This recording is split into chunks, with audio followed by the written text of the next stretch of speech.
제자와 경제라는 제목으로 말씀을 증거하겠습니다. 본문은 마태복음 6장 19절에서 24절까지입니다.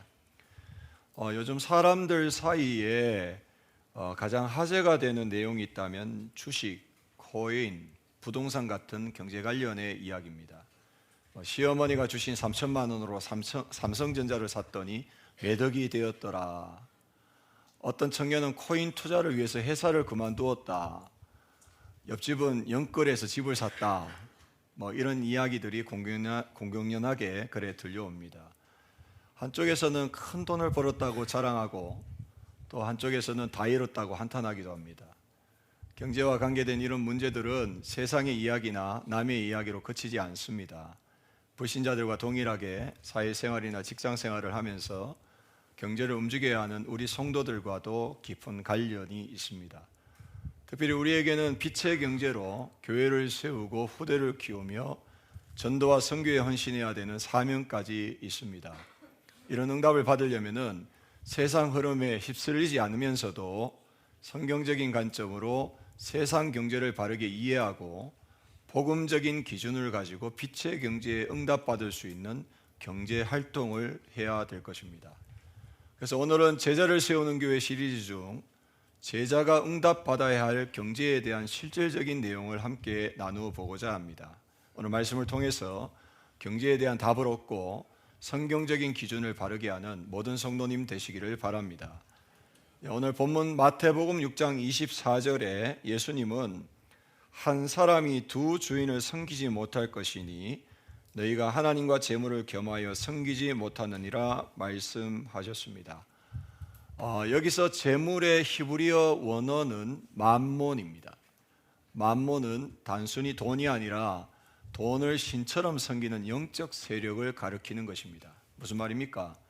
돈 자체는 악한 것이 아니지만 돈을 신처럼 섬기는 것은 죄가 된다라는 것입니다. 그래서 디모데전서 이 6장 10절에는 보니까 돈을 사랑함이 일만 악의 뿌리가 된다라고 말씀하고 있습니다. 그렇습니다. 돈이 일만 악의 뿌리가 아니라 돈을 사랑함이 일만 악의 뿌리입니다. 돈은 좋은 종인 동시에 나쁜 주인입니다. 잘 사용하면 유용한 수단이 되지만 돈이 주인 되어버리면 우리는 거기에 끌려다닐 수밖에 없습니다. 결국 누가 주인이냐에 따라서 인생도 신앙도 갈림길에 서게 됩니다. 다른 말로 하면 존재와 관계가 분명하지 않는 소유와 성취는 본질을 놓친 우상이며 사람을 망치게 할 수 있다는 사실을 반드시 명심해야 될 것입니다. 그래서 오늘은 세 가지 근원적인 부분을 점검하고자 합니다. 서론에서는 성경이 돈을 어떻게 보고 있는지 그 본질에 대한 내용을 다루고 본론에서는 투자와 투기의 갈림길에서 무엇을 어떻게 분별해야 하는지를 살펴보고 결론에서는 어떻게 하면 영혼에 남는 보물을 쌓을 것인가에 대해서 함께 살펴보도록 하겠습니다. 말씀을 통해서 경제에 대한 나의 기준과 생각을 점검하고 빛의 경제를 누리는 방법에 대해서 답을 얻는 시간 되시기를 바랍니다. 먼저 분명히 해야 할 사실이 있습니다. 성경은 돈을 죄로 보지 않습니다. 오히려 돈을 잘 관리하는 것이 청지기의 책임이며 사명이라고 말씀하고 있습니다. 많은 크리스찬들이 돈 욕심 부리면 안 된다. 투자는 세상 사람들이나 하는 것이다. 하나님만 의지하면 된다라고 생각하고 있습니다. 그래서 돈을 통장에 모아두기만 하거나 아예 관심을 갖지 않으려고 합니다. 그런데 이것이 과연 성경의 가르침일까요? 마태복음 25장 14절에서 30절에는 달란트의 비유가 나옵니다. 5달란트와 2달란트를 받은 종은 그것을 가지고 일하면서 2배로 늘렸고 주인의 칭찬을 받게 되었습니다. 그런데 1달란트를 받은 종은 가장 안전한 방법으로 돈을 그대로 땅에 묻어두었습니다. 그런데 주인은 그 종을 향해서 악하고 게으른 종아라며 책망했습니다. 가장 안전하게 보관했는데 큰 책망을 받게 된 것입니다. 그리고 잠언서 31장 16절에 현숙한 여인에 대해서 밭을 살펴보고 사며 자기의 손으로 본 것을 가지고 포도원을 일구는 적극적인 청지기로 그렇게 표현을 하고 있습니다. 그렇습니다. 성경은 우리에게 돈을 다루지 말라고 하지 않았습니다. 오히려 맡기신 것을 지혜롭게 관리하라고 말씀하고 있습니다. 따라서 투자는 죄가 아니라 오히려 청지기의 모습 중에 일부임을 알아야 될 것입니다. 그러나 우리는 투자에 앞서 돈에 대해서 성경적인 관점부터 바르게 해야 합니다. 돈은 한 발만 잘못 디디면 우리의 영혼을 삼키는 우상이 되기 쉽습니다. 본문 마태복음 6장 21절에 보시면은 내 보물이 있는 그곳에는 내 마음도 있느니라 말씀했습니다. 내 마음이 어디에 있는지를 살펴보면 실제로 내 인생의 주인이 누군지가 드러난다라는 말씀입니다. 그러면 우리가 스스로를 점검하면서 질문해야 될 것은 나는 돈을 다스리고 있는가 아니면 돈이 나를 다스리고 있는가라는 것입니다. 히브리서 13장 5절에는 돈을 사랑하지 말고 있는 바를 족한 줄 알라. 그가 친히 말씀하시기를 내가 결코 너희를 떠나지 아니하고 너희를 버리지 아니하리라 하셨느니라 말씀했습니다. 자족하는 마음, 만물의 주관자 되시는 주님이 나의 주인 되시고 나와 함께 하신다는 것으로 충분하다는 그 고백이 돈의 우상을 깨뜨리는 영적인 무기가 되어지는 것입니다. 문제는 돈을 늘리려는 것이 아니라 돈을 주인 삼는 것이라는 겁니다. 같은 부동산, 같은 주식, 같은 코인이라도 누군가에게는 청지기적인 관리가 되고 누군가에게는 탐심의 재단이 되는 것입니다. 같은 행위라도 동기가 다르면 결과가 다르다는 사실을 반드시 기억하시기를 바랍니다. 세 번째로 알아야 될 진리가 있습니다. 부와 가난은 사람의 노력이 정하는 것이 아니라 하나님의 손에 있다라는 사실입니다. 사무엘상 2장 7절에 한나는 여호와는 가난하게도 하시고 부하게도 하시며 낮추기도 하시고 높이기도 하신다 노래했습니다. 신명기 8장 18절에도 내 하나님 여호와를 기억하라 그가 내게 재물을 얻을 능력을 주셨다라고 말씀하고 있습니다. 이것이 바로 성경의 일관된 가르침입니다. 성경에는 많은 부자가 등장합니다. 아브라함도 부자였고 욥도 부자였고 다윗과 솔로몬도 부자였습니다. 그런데 그들의 공통점이 있습니다. 그들은 부를 쫓지 않았습니다. 하나님을 쫓았더니 하나님이 부를 허락하신 것입니다. 마태복음 6장 33절 말씀 기억하시기 바랍니다. 너희는 먼저 그의 나라와 그의 의를 구하라. 그리하면 이 모든 것을 너희에게 더하시리라. 말씀하신 대로 응답을 받는 것이 중요한 것입니다. 한때 부자 되세요라는 말이 이 덕담처럼 유행했던 때가 있었습니다. 그러나 크리스찬에게 부유함은 삶의 목표가 아닙니다. 하나님이 허락하실 때 받는 선물인 것입니다. 하나님 때가 아닌데 하나님의 뜻이 아닌데 스스로 부유해지려고 애쓰는 것은 투기의 마음입니다. 진짜 축복은 부자가 되는 것이 아니라 하나님이 허락하시는 자리에서 충성하는 것임을 믿으시길 바랍니다. 자, 본론입니다. 성경에서 말씀하는 돈과 부에 대한 본질적인 개념을 이해했다면 이제 우리가 실제로 마주한 현실을 구체적으로 살펴보겠습니다.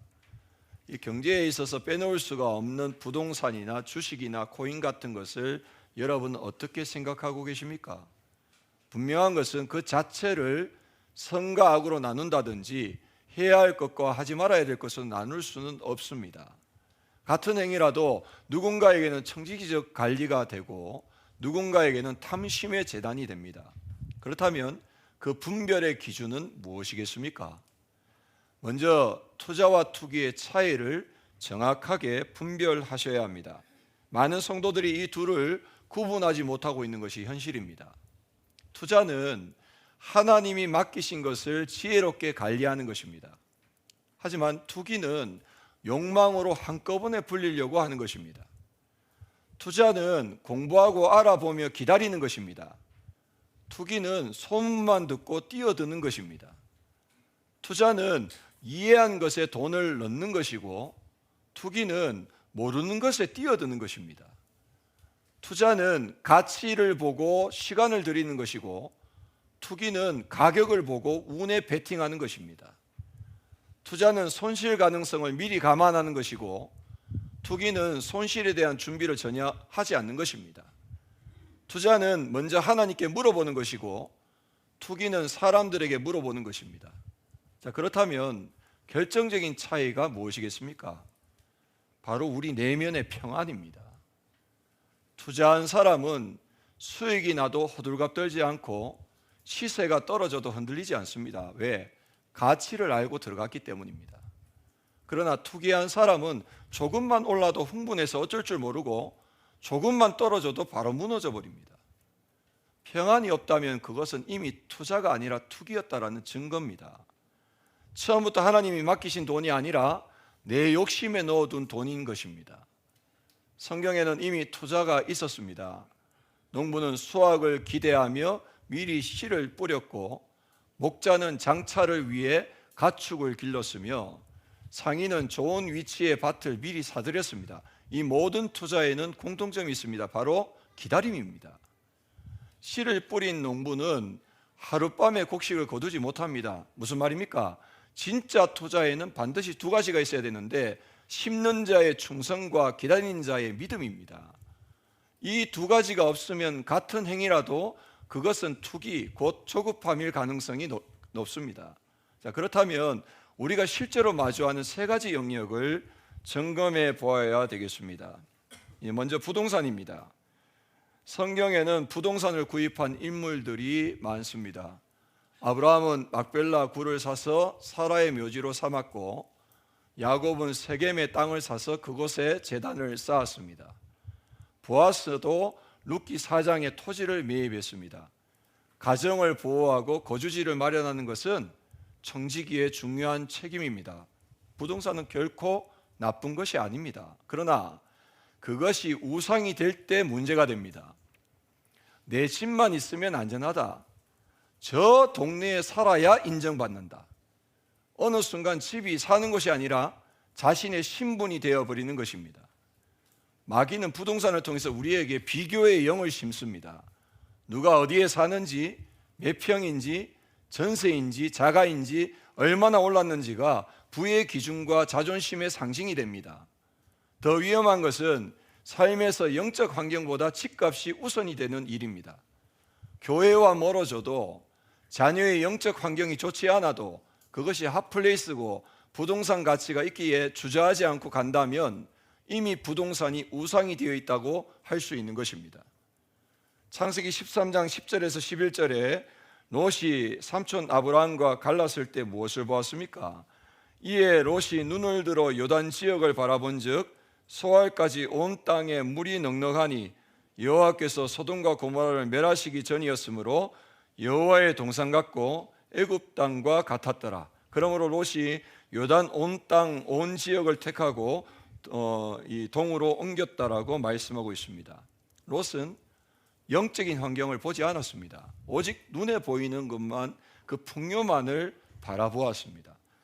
그것이 바로 그 시대의 최고의 핫플레이스 소돔과 고모라였습니다. 그러나 결과적으로 소돔과 고모라의 멸망과 함께 모든 것을 잃어버리게 되었습니다. 이것은 집을 따라간 것이 아니라 집값을 따라간 결과였습니다. 부동산 투자를 하지 말라는 것이 아닙니다. 투자와 투기를 분별하고 살아계신 하나님 앞에서 영적인 삶과 신앙생활의 우선순위를 두고 인도받게 되시길 바랍니다. 두 번째로 주식입니다.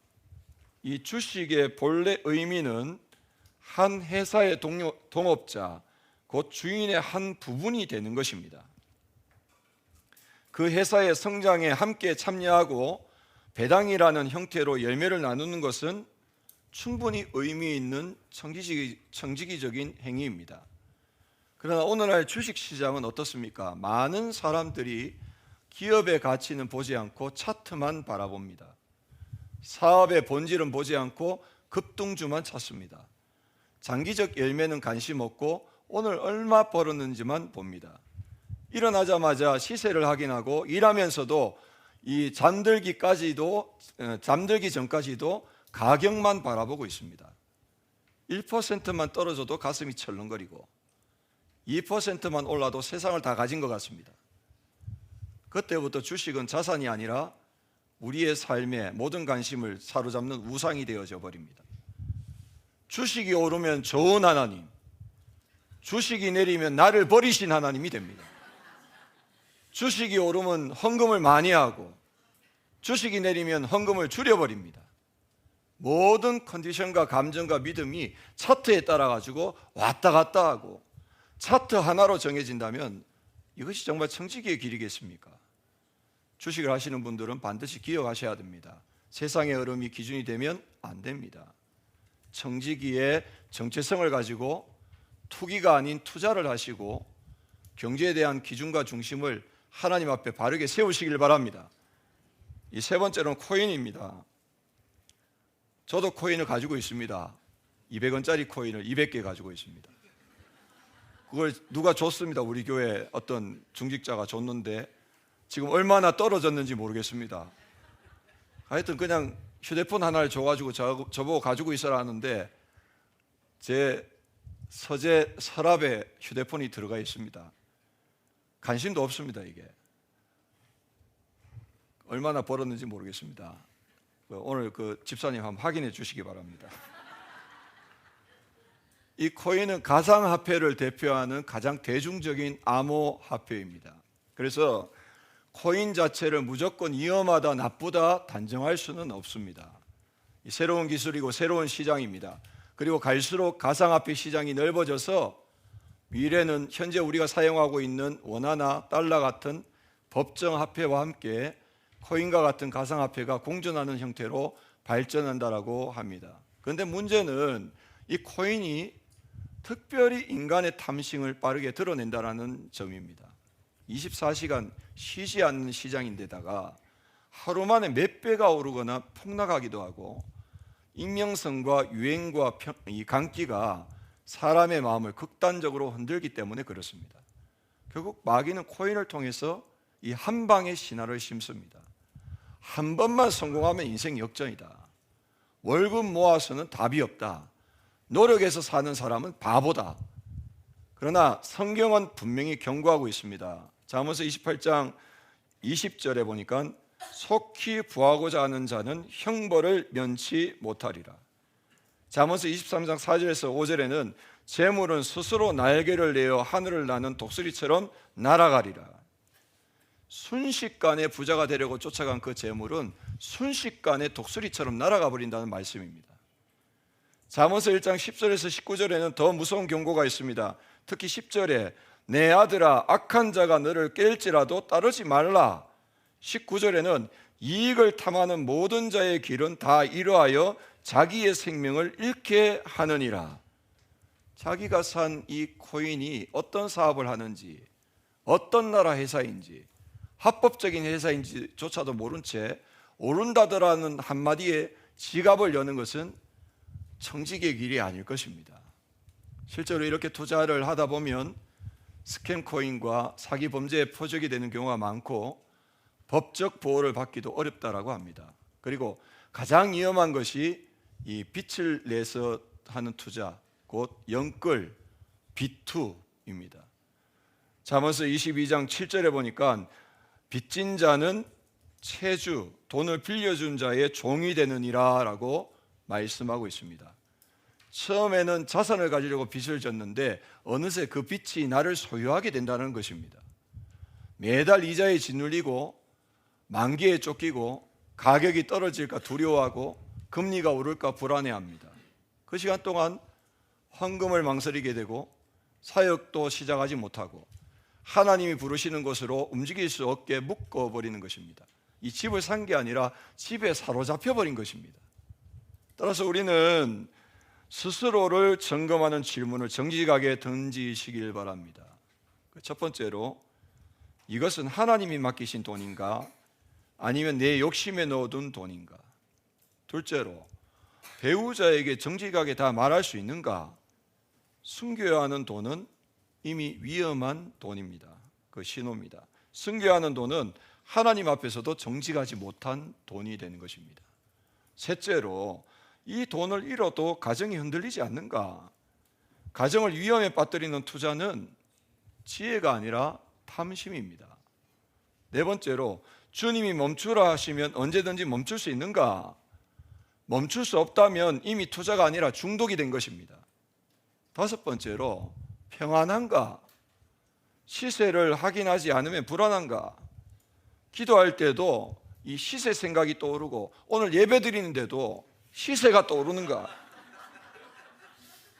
당장 내일에 뭐 갑자기 폭락을 한다더라. 오늘 예배 안 돼 이거. 그 생각에 지금 이미 얼굴은 어두워져 있어 지금. 몇몇 명 보입니다 지금. 한 가지라도 해당된다면 멈춰서 진지하게 점검하시기 바랍니다. 세상은 결과로 판단합니다. 수익이 나면 잘했다고 하고 손실이 나면 못했다고 합니다. 그러나 하나님 앞에서는 결과가 아니라 동기가 기준이 된다는 것입니다. 번 돈이 의롭지 못할 수도 있고 이런 돈이 충성된 청지기의 길이 될 수도 있습니다. 이 분별의 은혜가 여러분에게 임하시기를 바랍니다. 자, 결론입니다. 그렇다면 어떻게 영혼에 남는 보물을 쌓을 수 있을까요? 오늘 본문 마태복음 1장 19절에서 21절에 예수님은 우리에게 영원한 투자의 길을 보여주셨습니다. 세상의 모든 투자는 결국 끝납니다. 부동산도 주식도 코인도 우리가 죽을 때 단 한 푼도 가져갈 수 없습니다. 그러나 단 하나 영원히 남는 투자가 있습니다. 결론으로 세 가지 권면을 드리도록 하겠습니다. 첫 번째, 먼저 하나님께 드릴 것을 구별하시길 바랍니다. 마태복음 1장 33절에 보시면은 너희는 먼저 그의 나라와 그의 의를 구하라. 그리하면 이 모든 것을 너희에게 더하시느니라. 투자보다 예배가 먼저고 재테크보다 11조가 먼저 되시길 바랍니다. 잠언서 3장 9절에서 10절에 내 재물과 내 소산물의 처음 익은 열매로 여호와를 공경하라. 그리하면 내 창고가 가득히 차고 내 포도즙 틀에 새 포도즙이 넘치리라 말씀하셨습니다. 가장 좋은 것을 먼저 하나님께 드릴 때 나머지를 다스릴 영적 권세가 회복되는 줄 믿으시길 바랍니다. 두 번째로 흘려보내는 청지가 되셔야 합니다. 고린도후서 9장 11절에 너희가 모든 일에 넉넉하여 너그럽게 연보를 함이라 하셨고, 사도행전 20장 35절에 예수님은 주는 것이 받는 것보다 복이 있다라고 말씀하셨습니다. 하나님이 우리를 부유하게 하시는 이유는 우리만 잘 살게 하시려는 것이 아닙니다. 물질을 통해서도 하나님의 사랑을 흘려보내야 되는 것입니다. 교회를 세우는 일에 들인 돈, 영혼을 살리는 일에 쓰인 돈, 하나님 나라 확장에 흘러간 돈, 제자와 후대를 세우는 일에 투자한 돈, 어려운 이웃에게 흘려보낸 돈, 이것은 절대로 사라지지 않고 영적인 수익이 확실한 투자라는 사실입니다. 우리는 교회가 셋들을 갖추고 2, 30, 5천 종족을 향해 가는 길, 그 길에 흘러간 모든 헌신과 헌금은 이 빛의 경제로 영원에 남는 보물이 되는 줄 믿으시길 바랍니다. 자, 세 번째로 하늘의 보물을 쌓아야 합니다.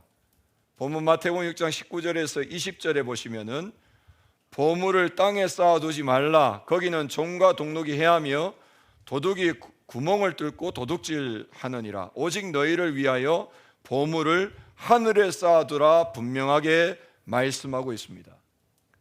이 투자는 시험지와 같습니다. 마귀는 투자라는 이름으로 우리 마음에 탐심을 심고 비교를 심고 조급함을 심고 두려움을 심습니다. 그러나 하나님은 동일한 돈을 통해서 우리에게 청지기 훈련을 시키십니다. 기회가 왔을 때 기도하는가? 유행이 왔을 때 분별하는가? 수익이 났을 때 흘려보내는가? 돈을 벌었을 때 겸손한가? 잃었을 때에 믿음이 남아있는가? 이 모든 시험을 통과하는 사람은 영원에 남는 보물을 쌓는 자인 줄 믿습니다. 투자는 죄가 아닙니다. 그러나 투기는 죄요 우상 숭배입니다. 크리스천에게 중요한 것은 얼마나 벌었느냐가 아니라 돈 앞에서도 하나님을 주인으로 모시고 있는가입니다. 한순간 돈의 시험을 분별하고 영원에 남는 보물을 찾는 청지기로 이 돈의 시험에서 자유를 누리는 모든 성도 되시기를 주의 이름으로 축복합니다. 우리 시간 우리 함께 기도하도록 하겠습니다. 빛의 경제를 통해 하나님 나라를 확장하고 전도와 선교에 헌신하는 제자로 인도하심을 감사합니다. 돈을 쫓아가는 세상의 흐름 속에서 성경적인 관점으로 돈을 보고 복음적인 기준으로 하나님이 맡기신 것을 지혜롭게 관리하는 청지기가 되게 하옵소서. 돈이 우상되지 않도록 소유와 성취가 아닌 존재와 관계 속에서 평안을 누리며 신는 자의 충성과 기다리는 자의 믿음을 갖게 하옵소서. 경제에 노예되지 않고 하나님 앞에 정직하게 움직이고 사용하는 지혜를 주옵소서. 먼저 주의 나라와 의를 구함으로 하나님의 것을 구분하고 하나님이 원하시는 곳에 흘러보내는 헌신이 되게 하옵소서. 나의 업과 전문성을 통해 237 5천 종족 살릴 빛의 경제가 회복되게 하옵소서. 예수님의 이름으로 기도합니다. 아멘. 지금은 우리 주 예수 그리스도의 은혜와 하나님 아버지의 지극하신 사랑하심과 성령님의 내주인도 역사교통 충만하신 은혜가 주신 말씀 붙잡고 이번 한 주간에도 하나님의 청지기적인 사명을 감당하며 주어지는 물질을 하나님이 원하시는 일에 쓰임받을 수 있도록 잘 관리하고 불려서 정말 제자가 되고 선교하는 교회에 귀하게 쓰임받기를 원하는 모든 성도들 머리 위에 지금부터 영원토록 항상 함께 있을지어다. 아멘.